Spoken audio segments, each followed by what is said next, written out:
Hello student, कैसे आप सभी। आई होप आप सभी अच्छे होंगे। मैं आरती वर्मा। और जैसे कि आप सभी जानते हैं, हमने इससे पिछली वीडियो में ये जो हमारी यूनिट 5 है उसके हमने ये फर्स्ट, सेकंड एंड थर्ड ये टॉपिक कवर कर लिए थे और हमने इसमें पिछली वीडियो में इसके प्रोसेस को भी कंप्लीट कर लिया था। अब हम इस वीडियो में बात करने वाले हैं एडवांटेज की। ठीक है, फॉर्मल ऑर्गेनाइजेशन के एडवांटेज। अब हम बात करते हैं फॉर्मल ऑर्गेनाइजेशन का मतलब क्या होता है। A formal organisation means an organisation in which the responsibilities, authorities and mutual relationship among all the employees working in an enterprises are clearly defined.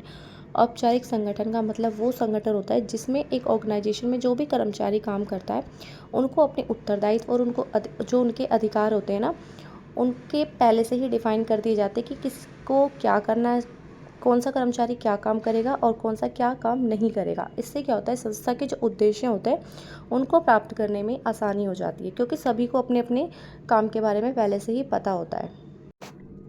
अब हम बात करते हैं इसकी फर्स्ट हेडिंग जो है, it has defined inter relationship. Inter relationship का मतलब होता है आपसी संबंध। Formal organisation is a sort of arrangement which clearly defined mutual relationship। ये जो औपचारिक संगठन एक ऐसी व्यवस्था होती है जिसमें सभी कर्मचारियों के आपसी जो रिलेशन होते हैं वो क्लियरली डिफाइन कर दिए जाते हैं। एवरीबडी नोज, और सभी को पता होता है देयर अथॉरिटी एंड रिस्पॉन्सिबिलिटीज़, और सभी कर्मचारियों को अपने अपने दायित्व और अपने अपने अधिकार पता होते हैं कि किसको क्या काम करना है और किसको क्या काम नहीं करना है। This clearly shows who will be reporting to whom. और इस सभी को अपने अपने दायित्व और अधिकार का पता होने से क्या होता है, ये होता है कि कौन किसको रिपोर्ट करेगा। और इससे क्या होता है कि हमारी जो ऑर्गेनाइजेशन के जो उद्देश्य हैं उसको प्राप्त करने में आसानी हो जाती है, क्योंकि सभी कर्मचारियों को अपने अपने कामों के बारे में पता होता है और वो उसी हिसाब से काम करते हैं।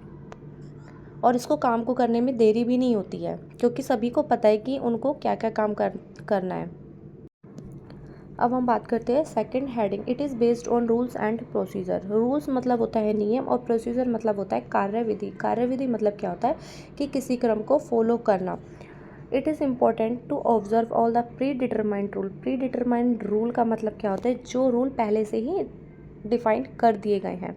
And procedure in the formal organisation. Formal organisation में क्या होता है, जो भी कर्मचारी होता है उनको पहले से ही पता होता है कि कौन क्या काम करेगा। उनको अपनी रिस्पॉन्सिबिलिटी और अपने अपने राइट्स के बारे में पहले से ही पता होता है कि कौन क्या काम करेगा। तो जो हमारे कर्मचारी होते हैं ऑर्गेनाइजेशन के अंदर, वो प्री डिटरमाइंड रूल के अकॉर्डिंग ही काम करते हैं। इससे क्या होता है, जो ऑर्गेनाइजेशन के जो उद्देश्य होते हैं उनको प्राप्त करने में और भी आसानी हो जाती है।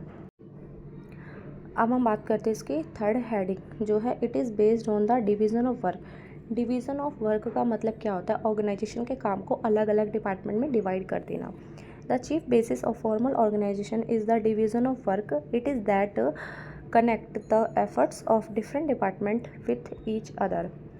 जो ये फॉर्मल ऑर्गेनाइजेशन है इसका जो मेन पर्पस क्या होता है, कार्य विभाजन। कार्य विभाजन मतलब डिवीज़न ऑफ वर्क। जो ऑर्गेनाइजेशन है उसके काम को अलग अलग डिपार्टमेंट में डिवाइड कर देना। इससे क्या होता है, जो अलग अलग डिपार्टमेंट के जो भी एफर्ट्स होते हैं वो क्या होते हैं, एक दूसरे से रिलेटेड होते हैं। मतलब जो भी कर्मचारी जिस काम में परफेक्ट होता है उसको वो काम दे दिया जाता है। इससे क्या होता है, जो ऑर्गेनाइजेशन के जो उद्देश्य हैं उनको बिना देरी किए हम अचीव कर सकते हैं। अब हम बात करते हैं इसकी फोर्थ हेडिंग। फोर्थ हेडिंग है, इट इज़ इम्पर्सनल। यह इम्पर्सनल होता है, अव्यक्तिगत होता है। Personal feelings are ignore and strict discipline is observe. इसमें क्या होता है, जो भी कर्मचारी होते हैं उसकी पर्सनल फीलिंग्स को, उसकी भावनाओं को बिल्कुल इग्नोर कर दिया जाता है, क्योंकि वो उनके जो रूल रेगुलेशन होते हैं, उनके जो काम होते हैं वो प्री डिटरमाइंड होते हैं, पहले से ही पता होते हैं। वो अपनी तरफ से इसमें कुछ भी नहीं कर सकते। It is not the person but the work that happen to be important. इसमें क्या होता है, कर्मचारी का नहीं बल्कि काम को इम्पोर्टेंस दी जाती है। ठीक है, क्योंकि उसकी जो फीलिंग्स होती हैं, जो भी कर्मचारी की फीलिंग होती है उसको इग्नोर कर दिया जाता है। अब हम बात करते हैं फिफ्थ और लास्ट हेडिंग की, इट इज़ मोर सुटेबल। मतलब कि ये फिक्स होता है, इसको हम जल्दी से चेंज नहीं कर सकते। Changes can not be introduce because of the needs of individual and their wishes, therefore it is more suitable. Formal organisation क्या होता है, इसको हम जल्दी से चेंज नहीं कर सकते। मतलब जो भी कर्मचारी होते हैं उनकी इच्छाओं के अकॉर्डिंग या फिर उनकी नीड्स के अकॉर्डिंग हम इसको चेंज नहीं कर सकते, क्योंकि जो इसके रूल और रेगुलेशन होते हैं ना, वो प्री डिटरमाइंड होते हैं। लेकिन इसमें क्या होता है, सभी जो भी कर्मचारी होते हैं उनको अपने अपने अधिकार क्षेत्र के बारे में पता होता है और वो उन नियमों को, उन रूल्स रेगुलेशन को फॉलो करके काम करते हैं, और उनमें आपस के जो रिलेशन होते हैं वो भी बहुत अच्छे हो जाते हैं, क्योंकि सभी अपने अपने अधिकार क्षेत्र में रहते हुए काम करते हैं। इससे ऑर्गेनाइजेशन के अंदर क्या स्टेबिलिटी आ जाती है। ठीक है, हम इस ऑर्गेनाइजेशन के रूल रेगुलेशन को चेंज नहीं कर सकते।